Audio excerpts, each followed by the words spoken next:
Welcome to the Tanya Acker Show.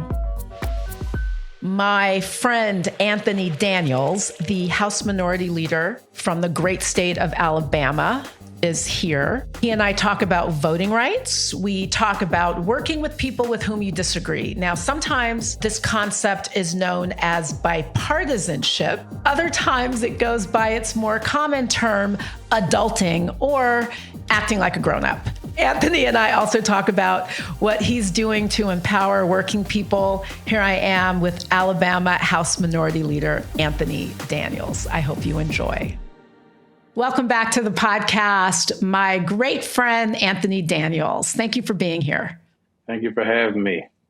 Anthony, you are, of course, the minority leader in the legislature for the great state of Alabama. You're that state's first African-American House Minority Leader and also its youngest. Talk to us about the significance of the Supreme Court's recent voting rights decision. What does this mean for your state and for voters in your state?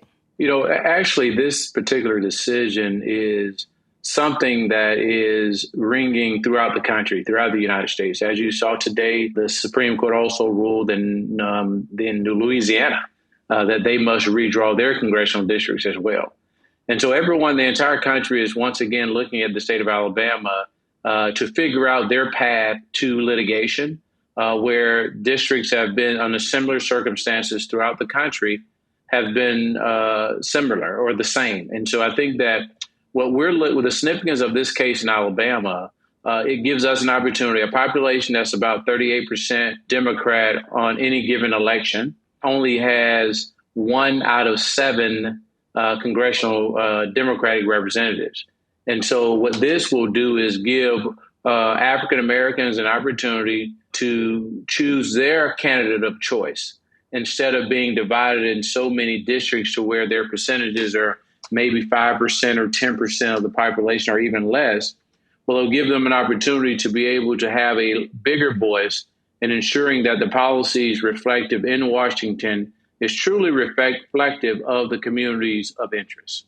Anthony, I think that a lot of people might want to know as a preliminary matter why it matters in the first place, right? So the Supreme Court said that this redistricting plan violated the Voting Rights Act, that it diluted the voting power of Black voters. A lot of folks might say, why do Black people need to be protected in voting in Alabama? Why do you need to make that racial judgment? Do you have an answer for them? Well, I would say that just read the history books and looking at the 1960s and the things that have encountered within the state of Alabama. Alabama has been at the forefront of the civil rights movement since the beginning. So when you look at Alabama and its place in history, there have been traditional issues from a litigation standpoint that started right here in Alabama. We've done this with legislative districts almost, in a couple of times, at least in the last 30 years.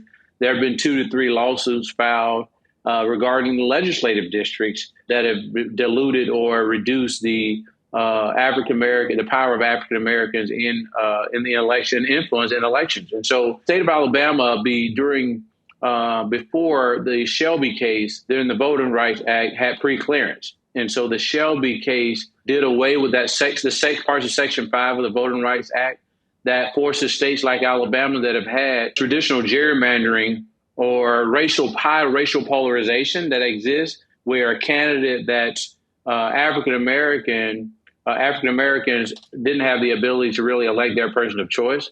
But when you look at the racial polarization studies that have been done, you will see that almost 98% of the time, white electorate, and especially in a lot of parts of Alabama, will elect a white person, at least 98% of the time. And it's 90-some% of the time as it relates to African American. And so I know that in places like California, New York, and other places, there's a much diverse coalition of individuals that are voting that have cast their votes for African Americans. And so, but in Alabama, we're just not there yet. I think we're moving in that direction as we continue to focus on job growth and opportunity, bringing in people from outside of the state of Alabama, while at the same time educating those within the state of Alabama on working together and the importance of working together. We're not there yet. And so we have some more work to do. And so I would, 20 years from now, 30 years from now, I may be able to come back and say, hey, we're there and it's time for us to be able to operate as a whole. But in states like Alabama, especially in the Deep South, there's been this divide that have existed and it continues to exist today. And so some places like Huntsville, Alabama, or Birmingham, where you look at the Mountain Brook area, is not as evident as it would be a rural community in certain parts of Alabama. And I'm from one of those communities. It's a very important balance. It's a dance that people have to do when you are trying to remember history and remember context, and also know that history is not necessarily dispositive. We are not going to live the present and the future, right, that our ancestors did. How do you, as a public figure, as a policymaker in that state, you are the minority, you are the House Minority Leader, you are leader of the minority party in the Alabama legislature, the first African-American to hold that position. You yourself have made history and are an example of how the ball moves forward. I mean, imagine what John Knox would have thought seeing you in the State House. But how do you... What's your message for people, especially younger people, who are constantly hearing about the history? They see circumstances that are real and unjust and unfair, but you also want to temper that with some sense of hope and positivity. How do you do that dance, Rep? Well, at the end of the day, it's about relationship building and really finding areas of common ground for the common good. And so that's kind of what I focus on as a minority leader. I know that most states, those individuals that are in the minority, focus a lot, whether it's Democrat or Republican, focus a lot of their attention on throwing bombs. The way I operate is almost like more of a military. You don't get your general killed. And so at the end of the day, no one should be able to get close enough to the general, and the general should be able to negotiate with the other side. And so you have to understand role playing. Oftentimes we cast the net wide in our expectations of our leader, of our caucus leaders or speakers or whatever, the person that's leading the caucus in either house. And so the expectation is that we only operate using one tool, and that's a hammer. So if you did operating that way, the only thing you would see is a nail. And so you'll never be able to get anything done besides hammering away at the other side. And so therefore, your constituents end up getting the short end of the stick because there are no deliverables. And so it's beneficial for an individual to have conversation and build relationships and meet on areas of common ground. At the end of the day, all of our constituents want the actual the services. They want clean water. They want access to healthcare. They want a quality education system. They want a good job, right? And they want the infrastructure that we need to be able to operate. Everyone wants that. And so for some reason, we tend to think that because we're having to play from behind, well, hell, I've been playing from behind my entire life. Look at me. And so you got to be able to operate different. For me, there are most people in politics that play chess and play checkers. Well, I try to play 3D chess because at the end of the day, I'm thinking about the next 5 to 10 moves after the move. If I make a move, I've already thought through the next 5 to 10 moves. If you don't have the numbers to go on the field and win the game, you got to figure out how to make the appropriate adjustments to be able to put some points on the board. And that's all you have. That's how I operate in politics. I look at how do I make folks around me better? How do I advance a policy agenda that says not RD, but Alabama? How do we help the people in Alabama? And so I can't go to the Alabama legislature where I have small children and a family, go down there and beat my head against the wall every day. I have to try to deliver and work with the other side. And there are some individuals that think that Alabama and Washington, D.C. are totally different. Regardless of the history and the things that you've heard about the state of Alabama, there are some good men and women, Democrat and Republican, in this state. Our Speaker of the House, a good friend, a close friend of mine, a personal friend of mine outside of politics. When you used to hear about Tip O'Neill and Ronald Reagan and those individuals being able to work together on things and go have a drink, a Coke or whatever it is that they were drinking, or to be able to communicate. That's the brand of politics that I try to do here in Alabama. I try to lead by example. And so working with the Senate, we're in the super minority. I've been able to advance very important pieces of legislation with the support of the other side. And so despite what you read about Alabama this year, We've not necessarily been in the news media about a lot of crazy pieces of legislation passing because we've been able to manage that process and manage expectations. And so I hope that we continue to be able to operate like that. But other states, whether you're in the majority or you're in the minority, just try to figure out ways to meet in the middle, because at the end of the day, you're discouraging young people from going into politics because of the gamesmanship or the theatrics that's displayed on the 6 o'clock and 9 o'clock or 10 o'clock news. Let's figure out ways to make news about things that you did agree upon. And so that's kind of how I operate. And as a young person, what I would say that oftentimes we want to go into politics and get things done right away. Well, the institution has never moved at the speed of that a young person we're used to dealing. We're in a microwavable society, but you have to operate a little bit different in politics because it doesn't move at that rate. And so you got to acquire patience and play the long game. If you're not playing the long game, then politics should not be for you. You said so many things there that I just can't let go. You know, you talk about having young kids. I've met your family, incredible wife, beautiful young people. And don't you sometimes feel like that legislators, and I'm not just talking about in Alabama or different state houses, but just everywhere, I sometimes think that these people are acting in ways that they wouldn't let their children act. They wouldn't let their kids act that way. Or if they did, you know, I think they'd be really embarrassed. So there's that. But then, you know, Anthony, you talked about what you have to do, like how you have to recalibrate when the numbers aren't on your side. And so that kind of leads me to the series I'm doing, The Art of Making Up Your Mind, because it strikes me that there are so many people, and I'm talking about political decision makers, who seem to have made up their minds that the best thing to do is to just foment more acrimony. That way they don't really have to bring home any deliverables, right? If you just make up your mind that all you're going to do is bash the person on the other side of the aisle, then you're not really accountable for getting anything done, which is not the way that you do things. Because I want to talk about this really interesting bill that you introduced into the Alabama House, passed the House unanimously, passed the Senate. It's now been signed into law. You, Anthony Daniels, minority leader, you don't have all the votes on your side, but you got this bill passed. It is a bill that would exempt overtime pay from Alabama state income tax. Tell me why you thought that bill was important. Well, first of all, you know, it was certainly a bipartisan effort. As I mentioned, the Speaker of the House, who I mentioned earlier, was one of the co-sponsors of that piece of legislation. He's the first signer on it. The budget chairman signed on it. Leadership in the House and the Senate, folks that may identify with the Freedom Caucus all the way to those that are very far left, everybody signed on board. It was a balance between business and unions, also all in support of this piece of legislation. And the reason that I thought about this piece of legislation is I had a lot of dialogue last summer trying to figure out how do we deal with the supply chain issues in this country? How do you deal with employment and making certain that industry are able to be able to produce at the rate that they were able to produce pre-COVID? But a couple of things that I remind folks about is, one, we lost a lot of people during COVID. They did not get COVID by sitting at home. They were working people. So therefore, we lost a lot of hardworking individuals that were on the front lines working during COVID. Number two, in order to deal with the supply chain issue, we have a large number of manufacturers in the state of Alabama.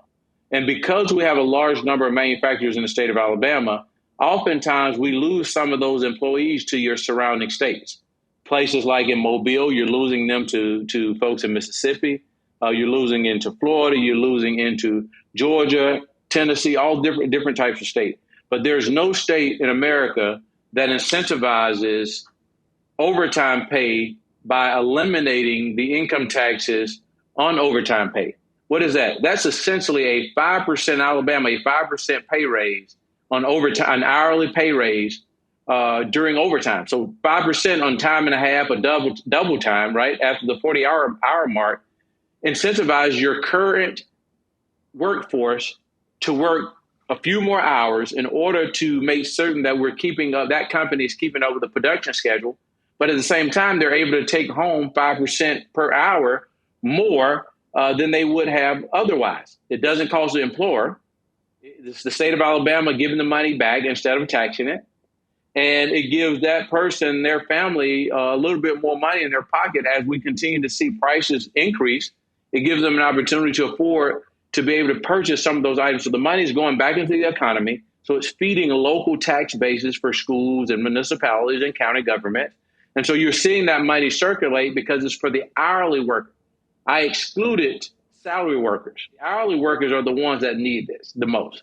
And so it gives the employer an opportunity to add this as a benefits package for them, for their individuals working for them. It gives the employer an opportunity to get more productivity in the existing workforce. And it also will increase the participation rate in folks applying for jobs with manufacturers. And so at the end of the day, the hope for me is it helps families, it helps employers, and it also helps our local, county, and state economy.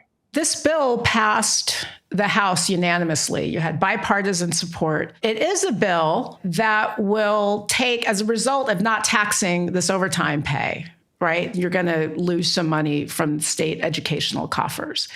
Was there, and you're a former educator, was there some deliberation you had to do over that? Were there people you had to convince to come on board? Because it is going to cost your state educational system a little bit of money, isn't it? Some tens of millions of dollars. Yeah, it will. But when an hourly worker, their consumer spending habits are very different than those that are salaried, that are upper middle class workers. The local cities and towns are getting money back from local sales tax, and that feeds the Education Trust Fund budget and their local budgets as well. And so the money is kind of, the money is circling the wagon, but it also is solving the problem of increasing participation rate. And every time you increase participation rate, the first 40 hours you are already going to get going into the education coffers. That's what feed the education budget. So you're basically using the strategy to increase participation rate, which is going to increase growth in the Education Trust Fund overall for the first 40 hours, while at the same time, money that's going back into the economy on sales tax, lodging tax, and others also feeds the same budget. And so therefore, it's a win-win situation, and it's the only tax cut that actually puts money back into the economy.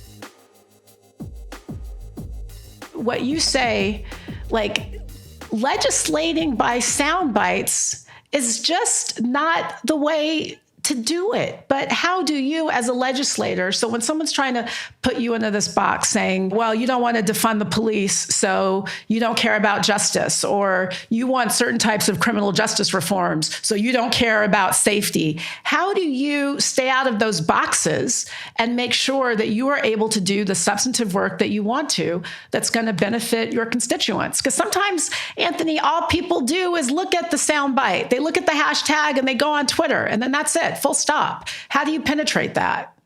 So I do town hall meetings. And so I try to play offense and preempt some of these conversations well before they take place. And so I try to control the narrative.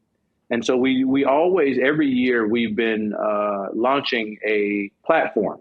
And in that platform, it have items that deals with different subject areas. And criminal justice reform has been one of those particular areas. And we talk about our priorities as it relates to criminal justice reform.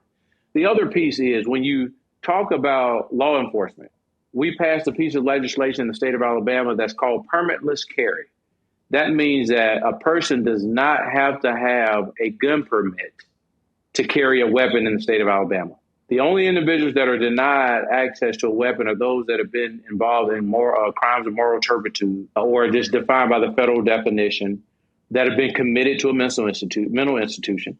But those that go and see a doctor and get treatment, they're not on that list to not be able to buy a weapon, right?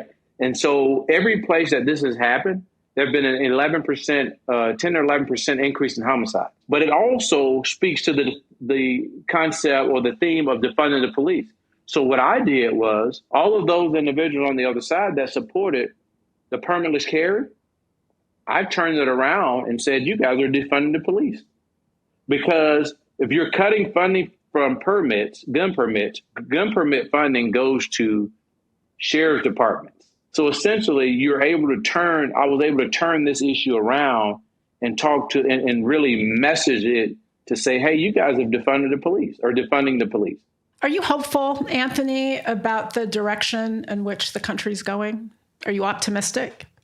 Some point we have to get back to some civility. Beyond Alabama, we're working towards civility and we're doing it intentionally. I'd like to see civility across the country. And I think the only way that happens is going to be based upon the outcomes of the presidential election and primary. That's going to determine where we go and how we move forward. Right now, I'm optimistic about things here in the state of Alabama. I do think that as a party, there are certain issues that we've gone too far on that we've not necessarily done our due diligence at the grassroots level to explain to people. And for another thing is I think that we have to start polling the underserved communities within our own parties to allow things that's important to them to make it to the agenda instead of the agenda being preset. And I think that oftentimes the agenda has been preset and there have been little to no gains on things within communities that are underserved communities, some of their needs and wants. Give me an example of two things. There are times where you feel like your party may have gone too far on one issue or another. And then secondly, you talk about not being responsive to underserved communities. Can you give me two examples? African Americans, for example, have been talking about criminal justice reform since the 80s and 90s because the disproportionate impact that it had on our families. And it wasn't until here recently, the last 10 years or so, that as a party, we've elevated issues that deals with criminal justice reform. Some of it was led by Koch Industries. And so they were able to get the other side on board. But some of our folks were afraid of their own shadows and afraid to really talk about criminal justice issue reform because it may have made them appear to be soft on crime. And so they really misjudged that issue early on. The other piece that I think we need to focus on, it's a messaging and theme problem. When I was approached about individuals trying to box me in on defunding the police, for example.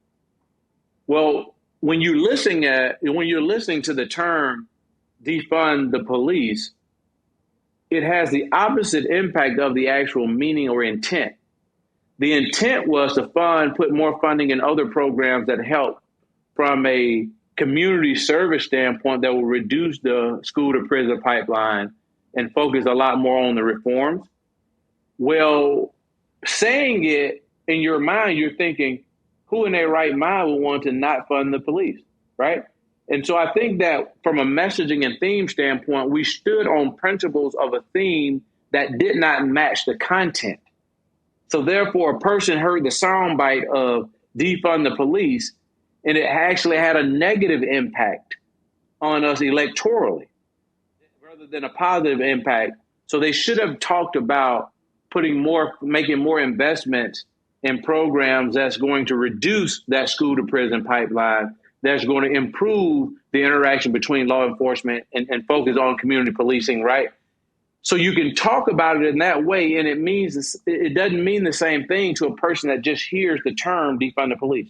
And so I think that while I agree with them on the funding piece of what they meant, their intent, it's just harder for me to accept the theme with very little context being explained to where the average person understands it.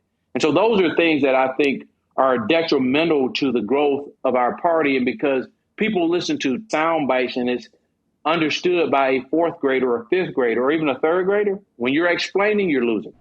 You are a great statesman and a great American and a great guy. Give my best to your family and thank you for being here. Hi, Tanisha. Thanks for being here. Well, thank you, Tanya, and certainly appreciate you for having me on. I think I was one of your first guests a couple of years ago, and certainly happy to be back on and really thank you for the work that you do. And you came in Alabama and you helped, you spread the word and talked about democracy. And so we certainly are forever grateful for you taking the time out of your business schedule to come to Alabama to really help move the people in Alabama during that process. Well, I will be back and you will be back here. Thank you, my friend. Thank you. Here's a little legal postscript. So after the Supreme Court decision that Anthony and I discussed, the decision that threw out the Alabama congressional map, the legislature redrew its map. A federal court rejected that new map too and ordered a special master to redraw the districts. And the United States Supreme Court upheld that decision. So that's where we stand now. Thank you, everybody, for listening. Please don't forget to subscribe. I appreciate you.